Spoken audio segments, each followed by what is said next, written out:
Hace unos meses, una paciente llegó a mi consulta con una carpeta llena de papeles, medicamentos, análisis, notas de 3 médicos diferentes. Tenía 68 años, cuidaba su alimentación, caminaba todos los días. Y aún así, su presión seguía sin controlarse del todo. Me miró y me dijo algo que no he podido olvidar. Doctora, ¿es que ya no hay nada más que pueda hacer? Sí que hay, y hoy te lo voy a explicar. Soy la doctora Mariana Ríos, cardióloga con más de 25 años acompañando a pacientes mayores de 60 años. En este video te voy a hablar de 4 alimentos que la ciencia ha estudiado para ayudar a controlar la presión arterial después de los 60. No son suplementos caros, no son remedios inventados, son alimentos reales que probablemente puedes encontrar cerca de tu casa. Antes de continuar, necesito decirte algo importante. Todo lo que voy a compartir es información educativa, basada en investigación clínica y en mi experiencia como médica. No reemplaza la evaluación de tu doctor. Y por favor, nunca suspendas ni cambies tus medicamentos sin hablar primero con quien te atiende. Lo que sí puedes hacer es llevar esta información a tu próxima consulta y tener una conversación informada. ¿De acuerdo? Bien, los 4 alimentos que vamos a ver son la remolacha, las semillas de lino molidas, la granada y el cuarto, el que más preguntas me genera en consulta, el hibisco. Cada uno actúa de manera diferente sobre tu sistema cardiovascular. Te voy a explicar cómo, por qué y cómo incorporarlos de forma práctica. Quédate hasta el final, porque el cuarto es el que más sorprende a mis pacientes. Pero primero, necesitas entender algo fundamental. Después de los 60, la presión arterial no sube solo por el estrés o por la sal.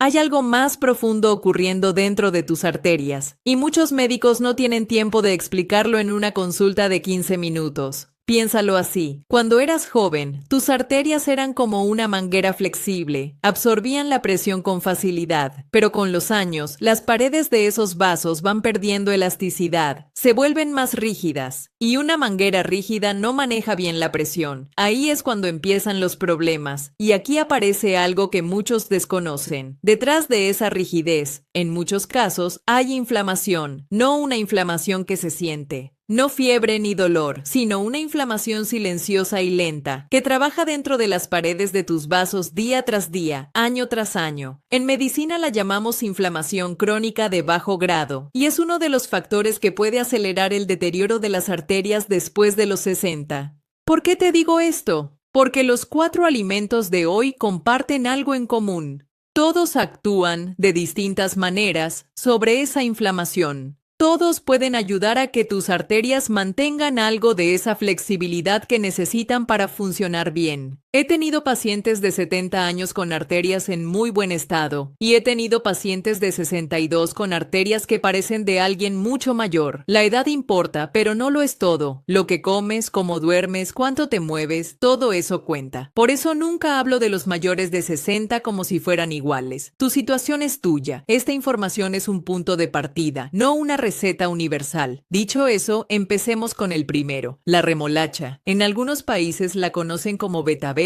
o beterraga. Quiero que la mires con otros ojos después de hoy. Cuando comes remolacha, tu cuerpo convierte los nitratos naturales que contiene en algo llamado óxido nítrico. Y el óxido nítrico hace algo muy específico. Le dice a las paredes de tus arterias que se relajen, que se abran un poco más, que dejen pasar la sangre con menos esfuerzo. Es un proceso que tu propio cuerpo ya conoce. Un estudio publicado en la revista Hypertension mostró que beber un vaso de zumo de remolacha redujo la presión sistólica en un promedio de 4 a 5 puntos en adultos mayores, en apenas unas horas. Para muchos pacientes, eso es significativo. Tengo un paciente, 81 años, hipertenso de larga data, que siempre pensó que la remolacha era comida de conejo. Ahora la incluye 3 veces por semana. Y no ha dejado su medicación, la sigue tomando, pero en su última revisión, su cardiólogo redujo ligeramente la dosis. Ese es el objetivo, apoyo, no sustitución. ¿Cómo usar la remolacha de forma práctica para que funcione mejor? Lo vemos con detalle ahora mismo. Quédate, porque el segundo alimento es algo que muchos tienen en casa y no saben para qué sirve. Volvamos a la remolacha un momento, porque hay un detalle práctico que cambia todo. No toda la remolacha funciona igual. La remolacha muy cocida pierde parte de sus nitratos durante la cocción. La cruda conserva más. El zumo, que es la forma que más estudios han analizado, es probablemente la versión más concentrada. Pero si el zumo no te gusta o te cae pesado, rallar remolacha cruda sobre una ensalada o comerla asada con poco tiempo de cocción también aporta beneficios reales. ¿Cuánta cantidad? En la mayoría de los estudios se habla de unos 250 mililitros de zumo, que equivale más o menos a 2 remolachas medianas. No necesitas comerla todos los días. Con 3 o 4 veces por semana, como parte de una alimentación variada, ya estás dando un paso importante.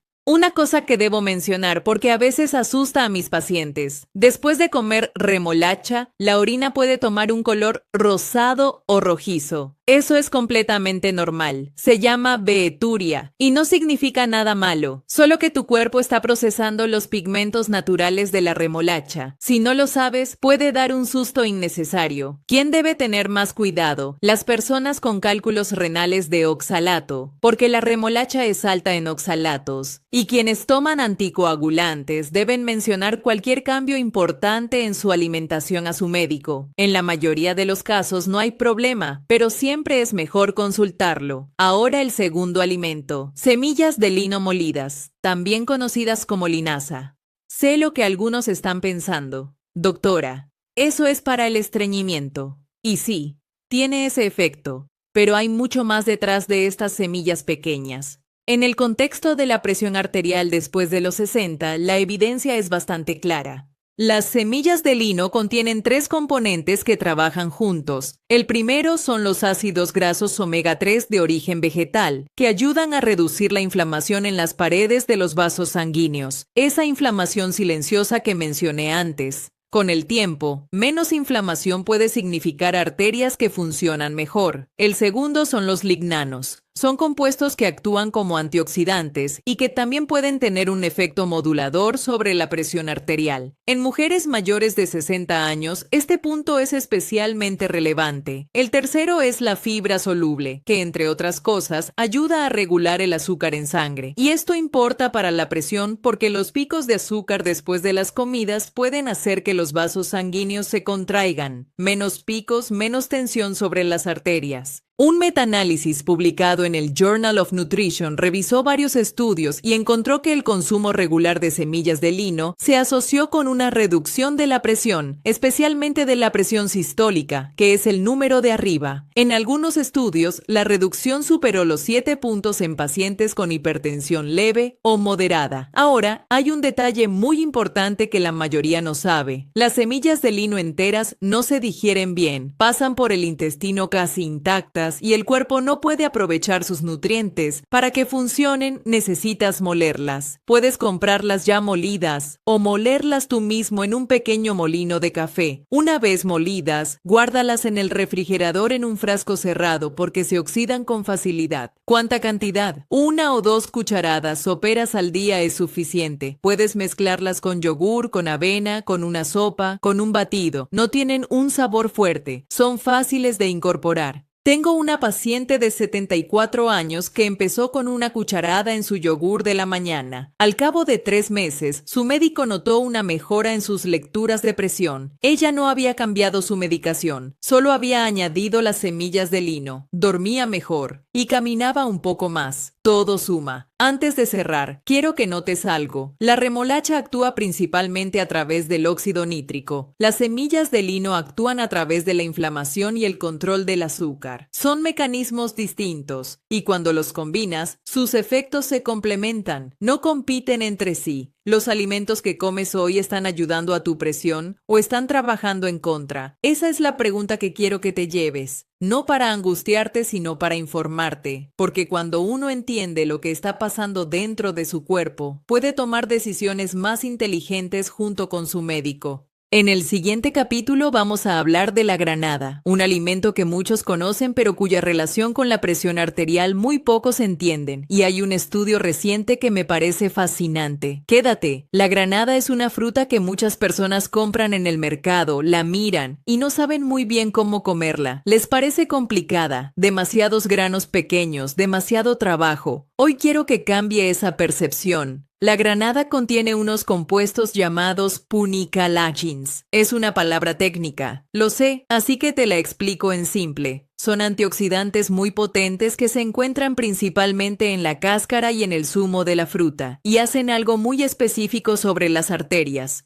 En el cuerpo hay unas proteínas que hacen que los vasos sanguíneos se estrechen. Se llaman enzimas convertidoras de angiotensina, o ECA. Probablemente has escuchado ese nombre, porque hay medicamentos para la presión que se llaman precisamente inhibidores de la ECA. Lo que hacen es bloquear esa enzima para que las arterias no se contraigan tanto. Los punicalagins de la granada actúan de forma parecida, no con la misma potencia que un medicamento, y no de la misma manera en todas las personas. Pero la evidencia es lo suficientemente sólida como para que la comunidad cardiológica haya empezado a tomarlo en serio. Un estudio publicado en la revista Phytotherapy Research analizó a adultos con presión elevada que consumieron zumo de granada diariamente durante 4 semanas. Los resultados mostraron una reducción de la presión sistólica de alrededor de 5 puntos y de la diastólica de casi 3. No es un número enorme, pero en términos cardiovasculares representa un riesgo notablemente menor. Ahora bien, si ya tomas inhibidores de la ECA como medicamento, esto es exactamente lo que debes mencionar a tu médico. No porque sea peligroso en todos los casos, sino porque la combinación puede tener un efecto mayor de lo esperado. Tu médico necesita ese dato para ajustar tu seguimiento si hace falta. ¿Cómo incorporar la granada de forma práctica? El zumo natural, sin azúcar añadida, es la forma más estudiada. Media taza al día es suficiente. También puedes comer los granos directamente, aunque el zumo concentra más los compuestos activos. Si el precio de la granada fresca es un obstáculo donde vives, el zumo embotellado sin aditivos puede ser una alternativa razonable. Lee la etiqueta con cuidado. Conozco a una paciente de 66 años que empezó a tomar medio vaso de zumo de granada por las mañanas después de que hablamos en consulta. Me dijo que al principio le parecía demasiado ácido. Aprendió a mezclarlo con un poco de agua y una hoja de menta. Ahora lo toma con regularidad. Y lo más importante, lo incluye como parte de un plan que maneja con su médico, no como un reemplazo de nada. Eso es exactamente lo que busco cuando comparto esta información. Y ahora llegamos al cuarto alimento, el que más sorprende, el que casi ninguno de mis pacientes espera que mencione.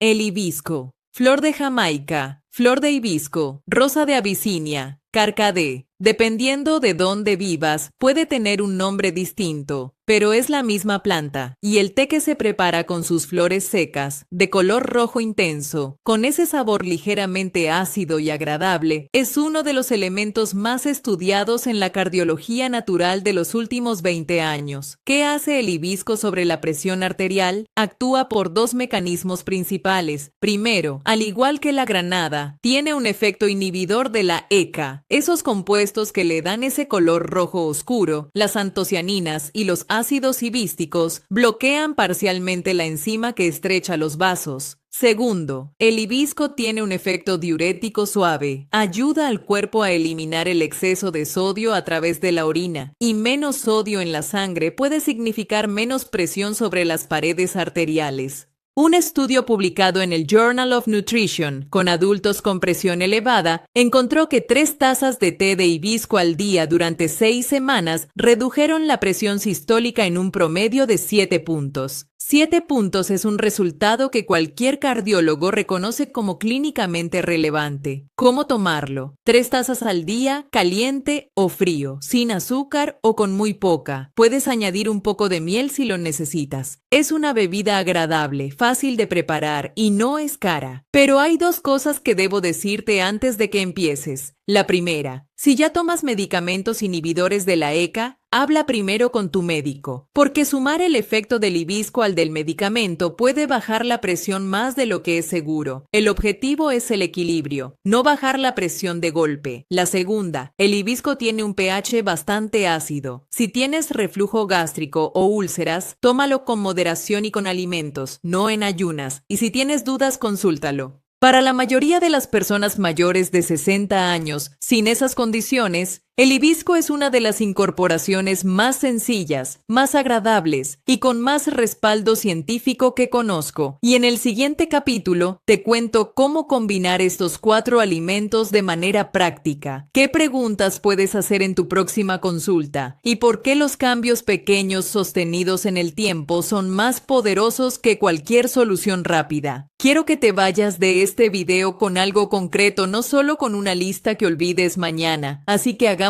un repaso rápido. 4 alimentos, 4 mecanismos distintos, un objetivo común: apoyar a tus arterias para que hagan su trabajo mejor. La remolacha produce óxido nítrico y ayuda a relajar las arterias. Las semillas de lino molidas pueden reducir la inflamación silenciosa y estabilizar el azúcar. La granada bloquea parcialmente las enzimas que contraen los vasos, y el hibisco combina ese efecto bloqueador con una acción diurética suave. Ninguno reemplaza un medicamento, ninguno es un tratamiento.